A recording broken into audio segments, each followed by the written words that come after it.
पेनच्या गणेश मूर्ती महागल्या. युद्ध, महागाई आणि पुराचा तिहेरी फटका.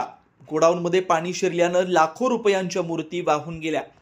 जगभरात गणेश मूर्तींचं माहेरघर म्हणून ओळखलं असलेल्या रायगड जिल्ह्यातील पेणमध्ये यंदा गणेश मूर्तीच्या किमतीत मोठी वाढ झाली आहे.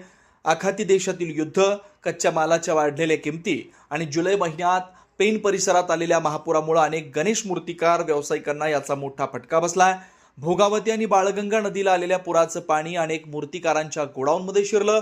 त्यामुळे तयार आणि अर्धवट अवस्थेतील असंख्य मूर्ती वाहून जाऊन विरघळून गेल्या. यामध्ये मूर्तिकारांचं लाखो रुपयांचं आर्थिक नुकसान झालंय.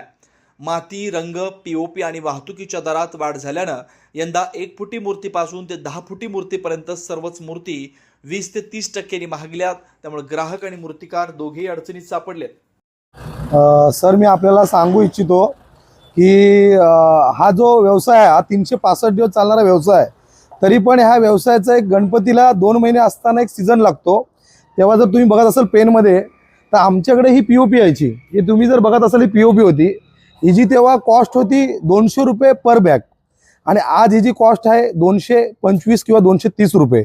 याला कारण काय आहे की येत्या काळामध्ये 10 रुपयांनी डिझेल वाढलेलं आहे, पहिली गोष्ट. दुसरी गोष्ट, कमीत कमी 2 ते 3 हजार मिलोवरून आमची गाडी येते. जेव्हा ती गाडी येते तेव्हा ड्रायव्हरला टार्गेट दिला असतो 4 ते 5 दिवसामध्ये महाराष्ट्रात इथं पोचायचा असतो. तर गाडी टायमावर पोचत नाही. त्याच्या कारणामुळे ड्रायव्हर लोकसुद्धा भाडे आमच्याकडून जास्त आकारतात. आता जर तुम्ही बघत असाल तर फेब्रुवारी, मार्च, एप्रिलमध्ये भाडा होता पर टन 2200 रुपये. आजचा भाडा आहे पर टन 2900 रुपये. म्हणजे 500 ते 600 रुपये पर टनात फरक पडला आहे. आणि आता गाडी आमची येते इथे 40 टनाची. जर तुम्ही 500 रुपयांनी जरी बघितलं तर 20,000 रुपये पर 40 टनावर आम्हाला खर्च बसलेला आहे.